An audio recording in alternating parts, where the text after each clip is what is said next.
Assalamualaikum warahmatullahi wabarakatuh.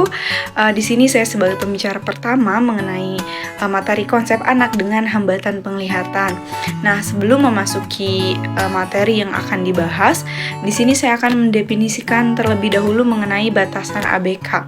Anak ini yang secara signifikan berbeda dalam berbagai dimensi yang penting dari fungsi kemanusiaannya. Mereka secara fisik, psikologis, kognitif, atau sosial terhambat dalam mencapai tujuan-tujuan ataupun kebutuhan dan potensinya secara maksimal. Meliputi mereka ini yang tuli, yang buta, mempunyai gangguan bicara, cacat tubuh, retardasi mental ataupun gangguan emosional. Juga anak-anak berbakat dengan inteligensi yang tinggi dapat dikategorikan sebagai anak khusus atau luar biasa karena memerlukan penanganan yang terlatih dan dari tenaga profesional sendiri. Nah, selanjutnya di sini saya akan mendefinisikan mengenai anak. Nah, anak merupakan manusia muda yang dalam umur muda atau jiwa perjalanan hidupnya karena mudah terpengaruh untuk keadaan sekitarnya. Oleh karena itu, anak-anak ini perlu diperhatikan secara sungguh-sungguh. Akan tetapi sebagai makhluk sosial yang paling rentan dan lemah, ironisnya anak-anak ini sering kali ditempatkan dalam situasi yang paling dirugikan. Bahkan anak-anak ini tidak memiliki hak untuk bersuara dan bahkan mereka ini sering menjadi korban tindak kekerasan pelanggaran hak terhadap hak-haknya sendiri.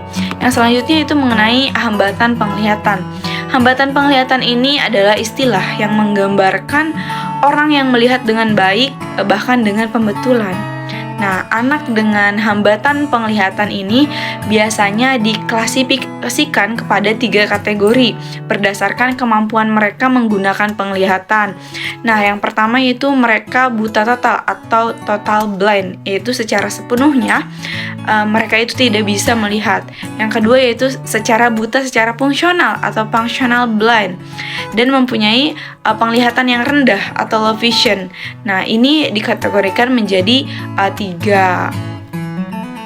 Ya, baik.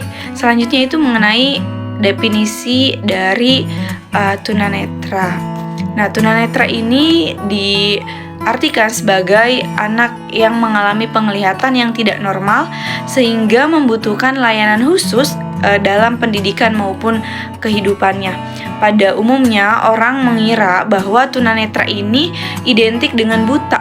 Padahal tidaklah demikian, karena tunanetra ini dapat diklasifikasikan ke dalam beberapa kategori anak yang mengalami gangguan penglihatan.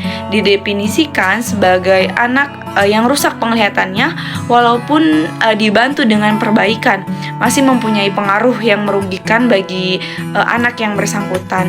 Nah, pengertian ini mencakup anak yang masih memiliki sisa-sisa penglihatan dan yang buta. Baik, untuk materi selanjutnya nanti akan dijelaskan oleh pemateri kedua. Terima kasih. Baiklah, selanjutnya yaitu materi tentang karakteristik tunanetra. Nah, mengenai karakteristik ini diklasifikasikan menjadi 2 macam, yaitu tunanetra total dan low vision atau kurang awas. Nah, tunanetra total atau biasa disebut dengan totality blink, ini artinya didefinisikan menjadi 2 ya, yaitu batasan secara legal dan batasan secara pendidikan. Nah, yang dimaksud secara legal ini yaitu batasan tentang pada layanan medis itu sendiri. Jadi totality blink itu adalah anak-anak yang secara tes mata itu meskipun dibantu tetap tidak bisa untuk dibantu untuk penglihatannya. Dan secara pendidikan yaitu mereka yang tidak bisa untuk membaca huruf awas atau huruf yang benar-benar tidak bisa melihat. Nah, dikatakan buta total itu mereka yang benar-benar tidak bisa melihat. Lalu low vision atau kurang awas.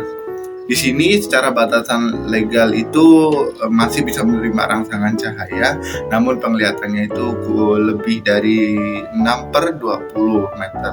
Yang biasanya mereka itu hanya bisa melihat lurus dengan jarak 6 meter, sedangkan pada orang-orang biasa itu bisa melihat dari jarak sampai 21 meter.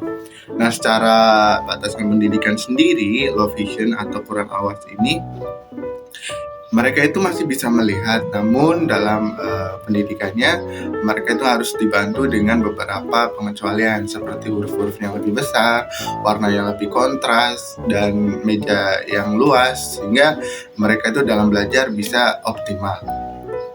Lalu sebenarnya apa sih peran dari pembelajaran inklusi itu sendiri? Nah, perlu dipahami nih bahwa peranan pendidikan inklusi bagi anak berkebutuhan khusus ini pertama untuk menjamin pendidikan. Bahwasanya pendidikan itu mencakup untuk seluruh masyarakat di kalangan Indonesia. Jadi baik itu anak yang berkebutuhan khusus maupun tidak, mereka itu masih memiliki hak untuk mendapatkan layanan pendidikan. Lalu pengembangan potensi mereka. Lalu mereka itu diajarkan untuk bisa lebih mandiri dan mengoptimalkan potensi yang mereka miliki sehingga untuk dilatih nih pengembangan diri mereka sendiri meskipun mereka memiliki keterbatasan, namun mereka juga harus bisa hidup secara mandiri. Lalu peranan dari pendidikan atau pembelajaran inklusi sendiri itu lebih kepada mengurangi stigma negatif ya di kalangan masyarakat, bahwasanya stigma ini tuh terkadang menyudutkan mereka anak yang berkebutuhan khusus, sehingga peran dari pendidikan inklusi ini sangat penting bagi mereka. Nah, adapun metode ataupun strategi pembelajaran yang digunakan bagi anak berkebutuhan khusus sendiri itu seperti menggunakan huruf-huruf braille, terus menggunakan alat tulis yang warnanya lebih cerah, terus teknologi pun berperan, serta beberapa alat teknologi lain yang digunakan khusus untuk anak-anak yang berkebutuhan khusus. Seperti itu. Mungkin itu saja materi yang bisa saya sampaikan mengenai karakteristik tunanetra dan juga mengenai peran pembelajaran inklusi bagi anak berkebutuhan khusus serta strategi dan metode yang saya pahami sejauh ini. Cukup dari saya, kurang lebihnya mohon maaf. Wassalamualaikum warahmatullahi wabarakatuh.